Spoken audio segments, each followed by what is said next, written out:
and welcome to another episode of Through the Web, where we talk about tech, business, and all things internet. And I'm Dagogo. And I'm Tausif.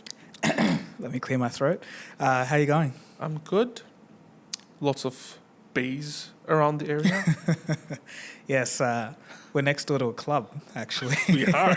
we're filming at night, so if we hear some bass thumping... It's 9 p.m. on a Thursday night, and it's pumping in the neighborhood. Literally.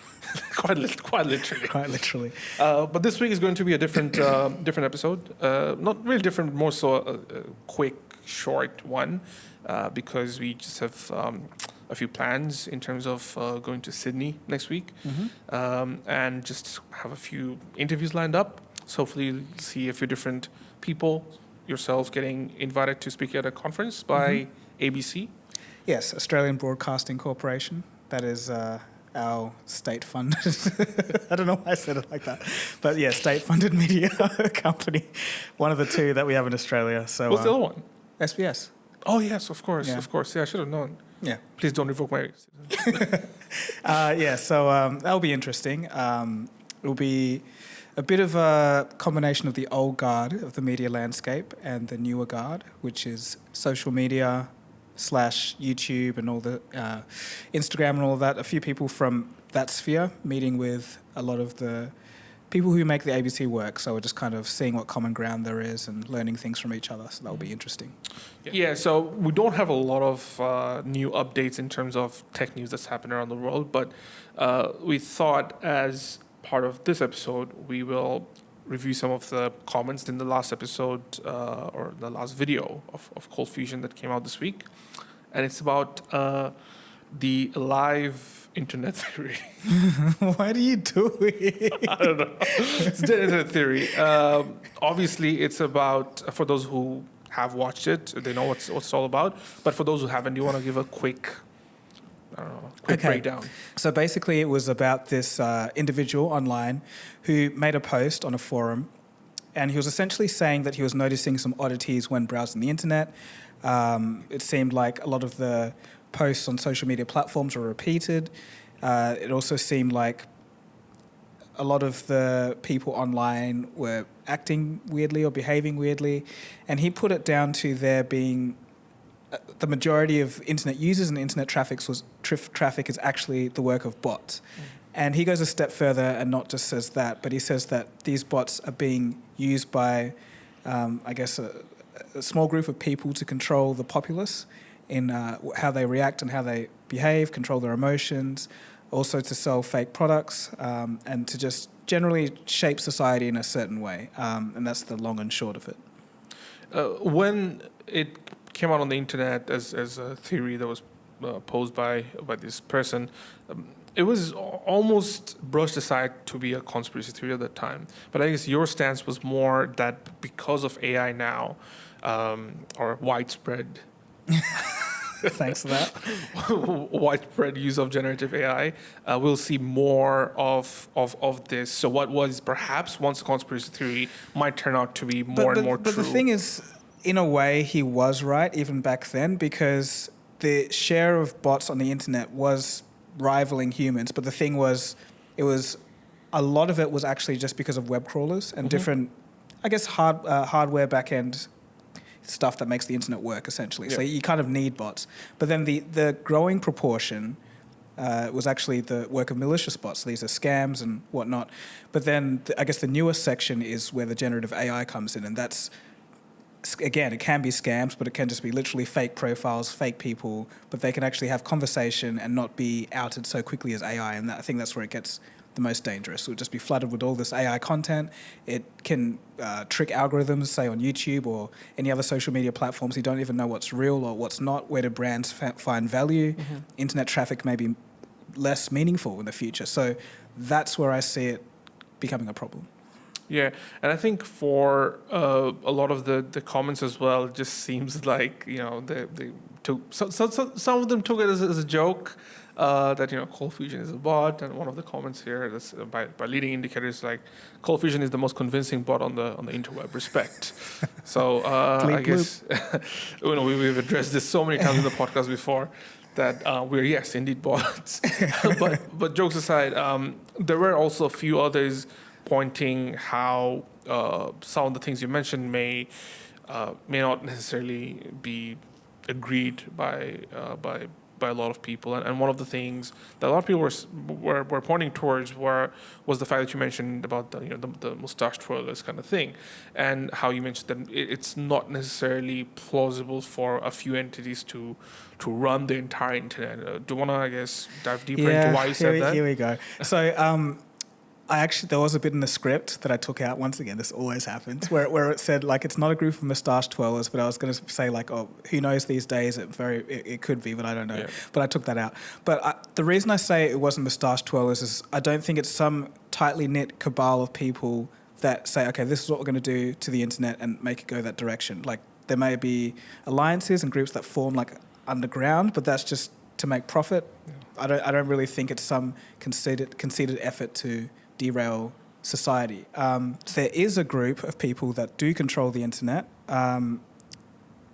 Just reading about it here. I think their name is W3C, and 7 of the staff, individuals around the world, actually all hold different keys, and together that controls the security of the core of the web, according to this article. But so yeah, it does exist. There is such an organisation, but I meant it in a nefarious case, not just the fact that there's people that do control it. So, right, and I think what people was I guess not necessarily confusing, but mixing up with is how you look at Google and Microsoft and TikTok and whatnot, like all these big name companies. They do have a lot of influence on the internet, but I guess your point was more so that people can just turn it off or take the entire direction to one certain way that they want without anybody noticing, kind of thing. I think was that. But it's okay. So like, yes, say YouTube can control how people think because of their algorithms, etc. But I'm not really talking about that. It's more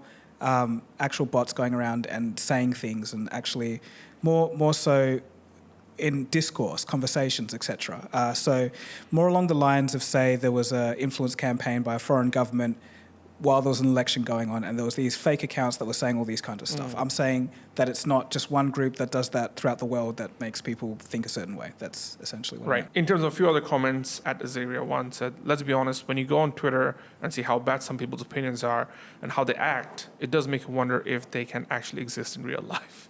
I highlighted this one, or at least it stuck out to me, because the comment section underneath that comment was usually one group of people from one politically aligned side saying that, yes, exactly, that's how the other side is. Right. So both sides is saying the exact same thing, but the comment in itself is pretty much agnostic. Yeah. Like saying, like when you look at someone on the internet, so are some people saying, oh, liberals are like this, or conservatives are like, oh, wow. So okay. Anybody who's thinking, looking at it, it's like, yeah, you're right.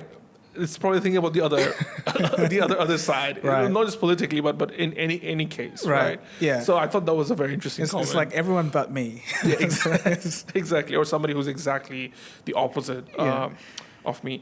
Another comment from @JJ_SI4QH said that I've noticed Google getting progressively less helpful, and all articles are either an ad for something or so poorly written that it might actually be written by a dumb human or a dumb bot. Either way, it's become useless to search for things anymore. What's your thoughts on that? Yeah, that's been a trend that's been going on for a while, and it's just called SEO keyword stuffing, where it's people that find keywords that trend well, and then they just stuff their web page with it, so it hardly makes any sense, but still ranks highly. And sometimes now they're actually using AI to just automatically do that. So, that's going to get worse. But he's right, that is a thing. A lot of comments were saying that how they're okay with the internet being this much bought. I was hearing whispers of that in the comments where it's like, well, who cares? Like, yeah, and also some were like, yeah, given that they prefer more bots. What do you make of that? It's not what the internet was initially designed for. The internet was a way to, the internet was designed for a lot of things, but I'm talking about like, in our modern sense. But it's for people to communicate, talk, find information, find ideas, connect with people. But if it's all bots, what would that look like? Imagine if in every interaction that you had online, 3 out of 4 of them weren't human. I don't know. I don't think that'd be that great. It just kind of feels like a desolate wasteland where it's like, oh, another human, great. So I don't know. I think it's a strange stance, but that's just. It's again going back to this question I had asked you before all this AI stuff. Again, is that if you didn't know any better that these are either humans or bots. Was it the example of the musician thing, yeah. Where I asked you who was your favorite musician, and you said, or band, you mentioned American football at that time anyway, and I asked you if you found out that they were all AI, and I said it would change mine. It will change your the way you consume or how you interact with their work, but in this case where if suddenly this is confirmed that all the stuff that you do interact with, or majority of it, is all bots. How does that also impact same kind of feeling? Because if you're, it's more poignant with art. Like if you're trying to connect with something and then you find out that it's not human, then it's a weird feeling of like you've almost been lied to. But if we're talking about conversations, the things that are saying this in terms of large language models, they have no opinion, really. They don't actually know what they're saying. It's just putting one word in front of another to appear pleasing to humans. So you're kind of talking to nothing in a way. I don't know if that's too heavy-handed, because I guess some people might find comfort in talking to something that can reaffirm them, make them feel good. So I guess I'm not putting any shade on those people, but I guess the reality of it, when you're looking at it, it's not an entity that you're speaking with. So I mean, to my last point, there's another comment that I want to bring up. It's by Laurie Penner 350. It says, hot take: if you've got a friend you've only talked to online and they live too far away to meet in person, and you get value and enjoyment from this friendship, does it really matter if they're a human or an AI? And I just want to quickly read through some of the comments already. There's only a few. Yeah. Somebody said, only downside of that relationship is that only one party will crave physical interaction eventually. The other person said, and the months down the line when they start subtly dropping in opinions or conversation topics in order to nudge your political views, what happens then? Another person says, yes, it matters because we now live in a world where none of the real people in our vicinity can be trusted. Our existence is in continuous mortal peril. And somebody also said that, yes, it matters. Do you really want to be friends with the propaganda machine? So overall, I guess there's two sides to it. And sometimes I understand that stance where it's like, if you're not really seeing them physically, talking to them via phone or anything, and even that doesn't matter anymore, right? Does it really matter? And I guess your point there, if somebody finds a bit of comfort, it's fine. But if it's designed to be a propaganda machine, I think that's where it does become worrisome. Yeah, and I guess there is always that risk. It's a strange risk, but say if OpenAI, I don't know, turned evil one day and said, hey, we're going to subtly, in all of our APIs, are going to subtly push people towards this way of thinking, they could do that. And we don't know, but it's just, that's almost on paranoia, getting towards that. And I've got to ask, of course, with the widespread use of generative AI recently, as over the last 6 to 12 months, I mean, you've always been getting people, because you don't show your face, or at least you haven't been showing your face for a long, long time. When the videos were getting more popular on your channel, you were very meticulous in how you scripted your words and how you narrated. Even back then, you'd probably get comments that, oh, this is probably just AI generated, right? But how much of that has multiplied over the last 6 to 12 months in comparison?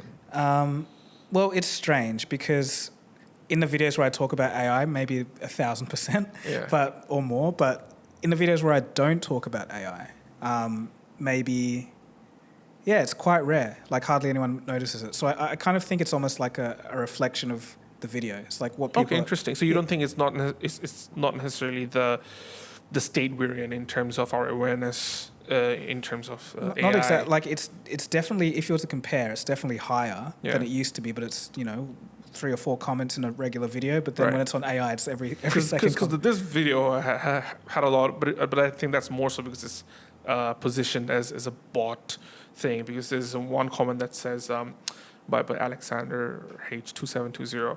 Got to ask, has Cold Fusion and Dagogo been replaced by an AI voice generator? He puts emphasis on words extremely weirdly.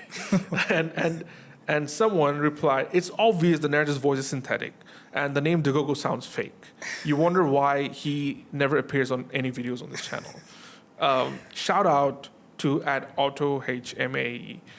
He replied, he actually has a podcast. So thank you, Auto HMA, for recognizing that we do exist and Dagogo is an actual human being.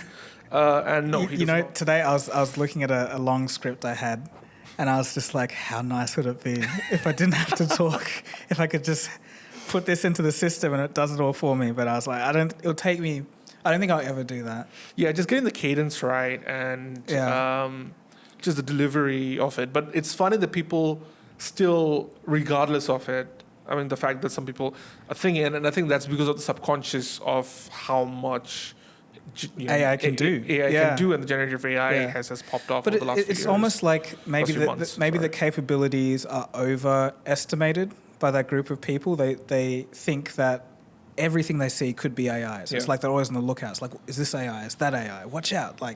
But it's in reality, when you do see something that's completely AI generated at this stage, it's quite easy to determine. Oh no, for sure. One other comment is by Robert Beiser 3315. It says, this is the second death of internet that I've heard of. The other one is the fact that most hyperlinks are dead, as are most of the servers that backed them. It's called link rot. Do you want to so it's a phenomenon where it's essentially where the internet, obviously it's built off hyperlinks. You go from one web page to another, but over time, some of the servers go down. It's just basically entropy, the decay of the internet that naturally happens. And I think it was one department in the US government, I can't remember which one, but there's quite a few links even they're dying because it's just so old. So we think the internet is forever, but that's actually not really the case. I guess when you get closer to the big companies like using Google software or something, that's going to stay around. But if it's just a regular hyperlink that relies on other third parties or whatever, then it tends to die after a while. Right. Well, that's all the comments we selected to discuss as this part of the episode. I know this is a bit different to what we usually do, sticking the comments out at the start of the video. But let us know what you think of it. Just interacting with some of these comments, just trying to have some of the conversations and the real human being behind the videos respond to these comments. Error. Yeah, but as a large language model. Let us know. And of course, we'll keep the rest of the show as is. We don't have a lot of news this week, but I will start off with one, which is very related to the video you just covered and could very well be another video coming up for you. All right, so this one is about a social media startup called IRL, which was at one point valued at $1.2 billion. But now, according to the information, it's shutting down after an internal investigation found out that it's got a staggering 95% of its users were automated or from bots. Sheesh. 95%. Wow. According to the report, app founder and CEO Abraham Shafi repeatedly claimed over the course of several years that the app boasted roughly 20 million users.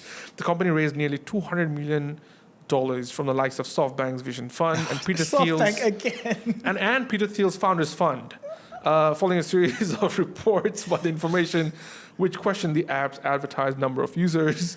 The company's board of investors suspended Shafi and launched an investigation. Ultimately revealed that IRL user figures were almost entirely fudged.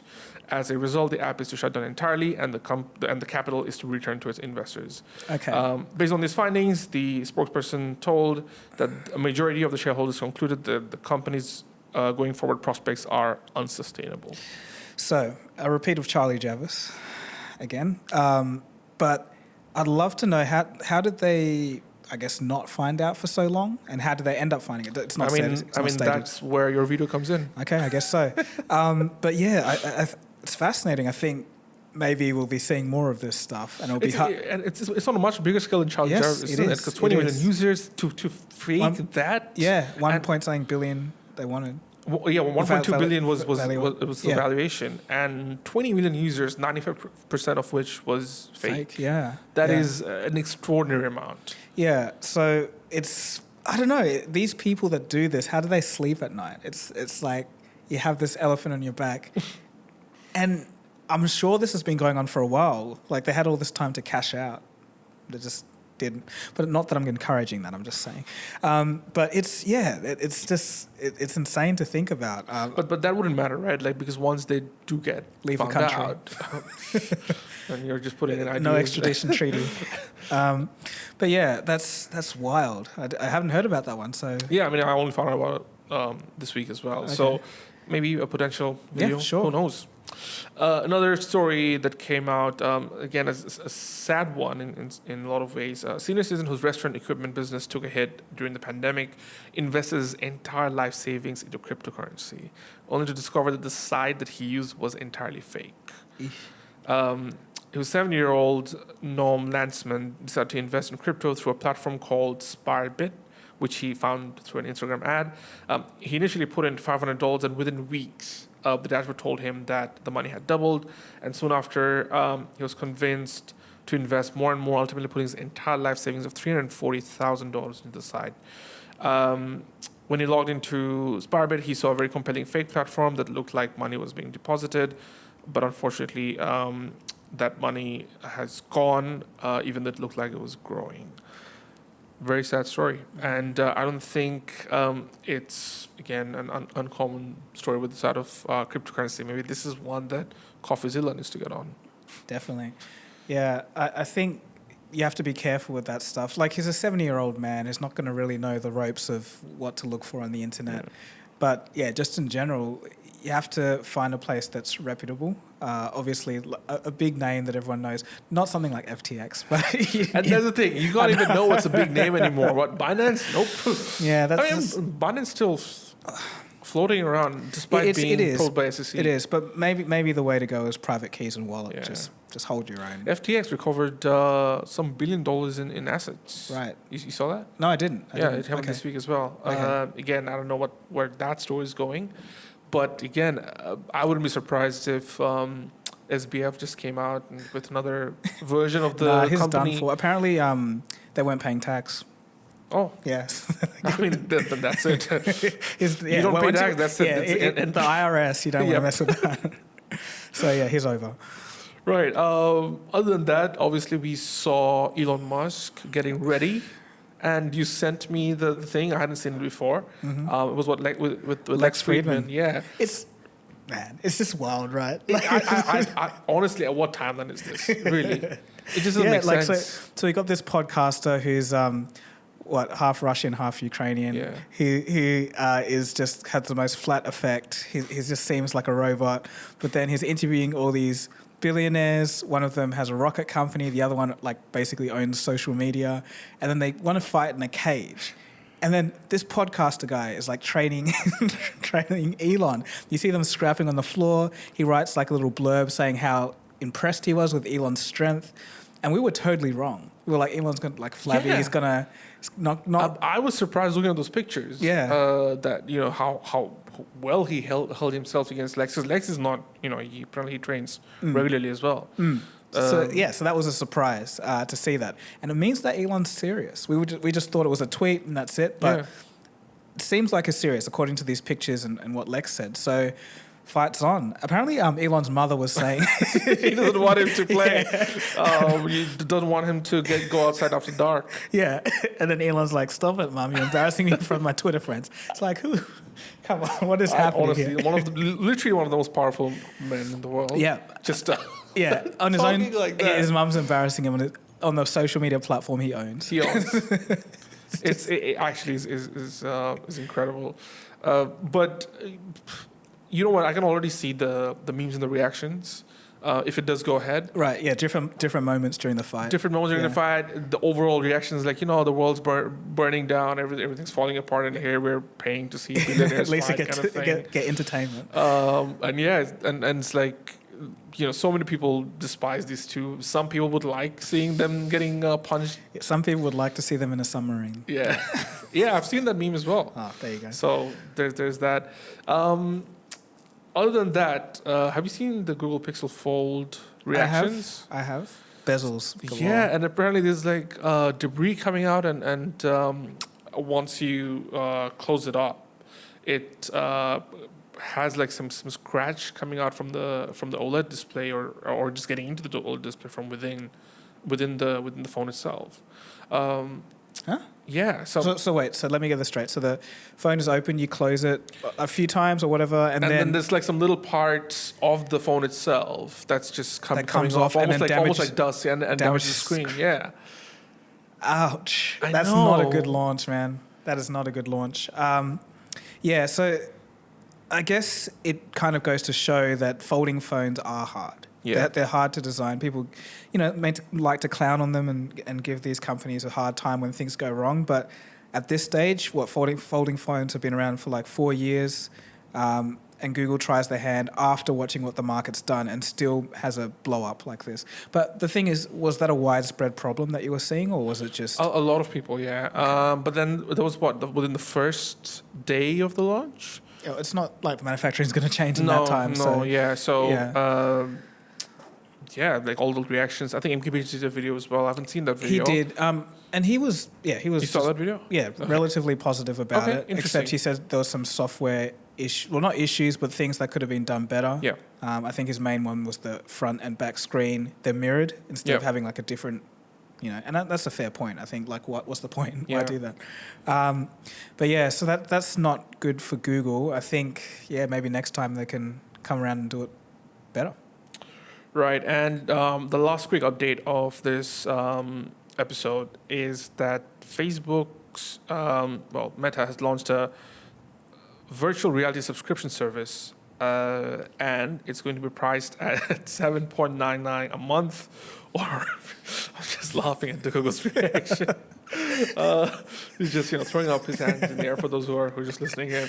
So it's going to cost like $79.99 a month or $60 for an annual subscription. And basically, I'll just read through Mark Zuckerberg's comments that we're seen as a metaverse company, and I want to anchor our work and our identity on what we're building towards. And it's just going to be a service that allows the Meta Quest Plus service. What does it do? Like, it's just, I don't know. If it's to Horizon World or something, their own staff don't even want to use that program. They want to push it down people's mouths for $7 a month. I don't know. Like, it depends on what the service is. If it's some amazing Unreal Engine 6 like crazy thing, that's cool. But otherwise, I don't know. I think Mark's a bit confused. His AI 1 minute, metaverse the next minute, and then the other minutes planning to fight Elon. Yes. So do you have any And I'm subscription game service for the Quest 2 called Quest Plus. It's like almost like it's content. It's like a Netflix-y kind of thing. I don't know. Good luck to him. Let's just get it. Test it out. Let's just get it tested out between us and report back. I think that's probably the best way to find out. Look, I can't knock it until I've tried it, but I'm awfully tempted to. For trading 2 seats to the ringside fight. Wait. So we buy and test it out. Uh-huh. And in return, Zuckerberg takes us to the ringside to watch him. Okay, I'll do it in that case. Yeah. Elon Musk, yeah. I'll see. Okay. So wait. What about it gets displayed there? Yeah. Would you get it then? Yeah, I would. Okay. But you said Zuckerberg beats Musk. Is that your bet? I'm not betting. I'm not a betting man. But I think if Zuckerberg... you were. Yeah, I think okay. Zuckerberg If you were to bet in the metaverse. Okay. All right, that's a good...